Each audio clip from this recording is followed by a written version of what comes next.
ونصلی علی رسولہ الکریم اما بعد بسم اللہ الرحمن الرحیم قال رسول اللہ صلی اللہ علیہ وسلم انکم تدعون یوم القیامت باسمائکم واسماء آبائکم فاحسنوا اسماءکم۔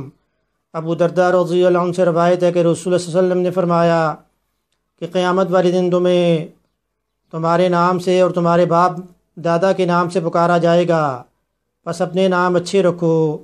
سنن ابی داؤد کی حدیث نمبر 4948 میں اس کو جو روایت کیا گیا ہے۔ تو ایک سوال اکثر ہوتا ہے کہ قیامت والے دن ہمیں کس نام سے پکارا جائے گا؟ تو سنن ابی داؤد کی اس حدیث سے بھی یہ بات ثابت ہوتی ہے، اور بخاری شریف کی بھی ایک روایت سے یہ بات ثابت ہوتی ہے کہ لوگوں کو فلاں بن فلاں، یعنی فلاں جو فلاں شخص کا بیٹا ہے، یعنی باپ کی نسبت سے پکارا جائے گا۔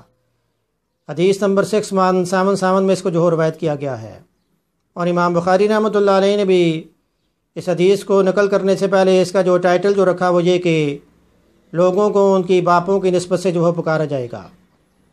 تو بخاری شریف کی بھی جو صحیح حدیث ہے اس سے بھی یہ بات ثابت ہوتی ہے، اور سنن ابی داؤد کی حدیث سے بھی یہ بات ثابت ہو رہی ہے کہ قیامت والے دن جو ہے باپوں کی نسبت سے جو پکارا جائے گا۔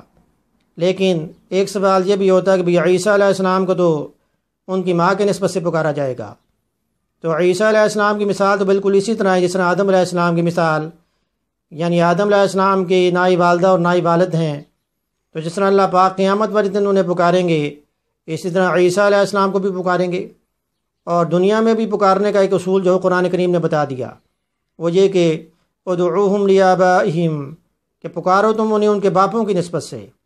جس طرح حضور اکرم صلی اللہ علیہ وسلم کے منہ بولے بیٹے جو تھے زید بن حارثہ رضی اللہ عنہ، تو لوگوں نے ان کو زید بن محمد جو ہے کہہ کر پکارنا شروع کر دیا۔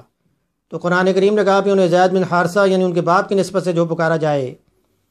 تو قرآن کریم نے بھی یہ اصول بتا دیا کہ کسی کو پکارنا ہو تو اس کی باپ کی نسبت سے جو پکارا جائے، اور آخرت میں بھی جو حدیث سے بات ثابت ہو رہی ہے باپ کی نسبت سے جو پکارا جائے گا۔